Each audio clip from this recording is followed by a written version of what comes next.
মানিকগঞ্জের বেউথা এলাকায় কালীগঙ্গা নদীতে ১ যুগ পর অনুষ্ঠিত হলো ঐতিহ্যবাহী নৌকা বাইচ শুরুর আগেই শিশুসহ নানা বয়সের মানুষের ভিড়ে নদীর দুই পার লোকারণ্য হয়ে ওঠে।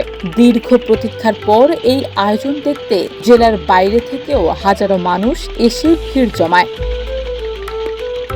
বর্ষা মৌসুমের অন্যতম উৎসব নৌকাবাইচ কালের বিবর্তনে খাল বিল নদী শুকিয়ে যাওয়ায় ধীরে ধীরে প্রায় বিলুপ্তির পথে। এক সময় এই নদীতে নিয়মিত বাইচ হলেও এখন তা বিরল। ওয়ালটন এখন দেশের সীমানা পেরিয়ে পৌঁছে গিয়েছে 50টিরও বেশি দেশে। ওয়ালটন, ঘরে ঘরে বিশ্বজুড়ে।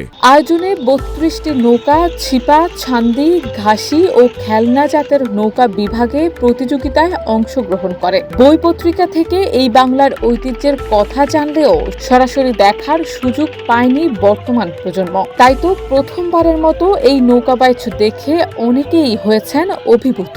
নতুন প্রজন্মকে আমাদের ঐতিহ্যের সাথে পরিচয় ঘটিয়ে দেওয়ার জন্য আমরা নৌকা বাইচ আয়োজন করেছি। আপনারা জানেন এখানে আমাদের অনেক সরকারি কর্মকর্তা আছে, অনেকে আপনার সিনিয়র সহকারী সচিব লেভেলেরও কর্মকর্তা আছে, জীবনে কোনোদিন নৌকা বাইচ দেখে নাই। আমাদের এই মানিকগঞ্জে পোস্টেড আছে, তাহলে অন্য অনেক মানুষের কি অবস্থা?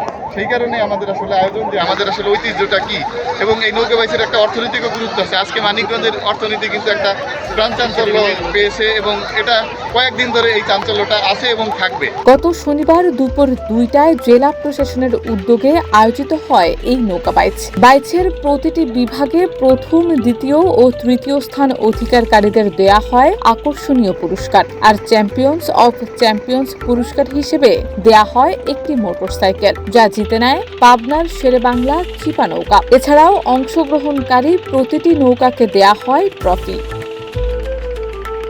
শারমিন নিশু, ঢাকা পোস্ট।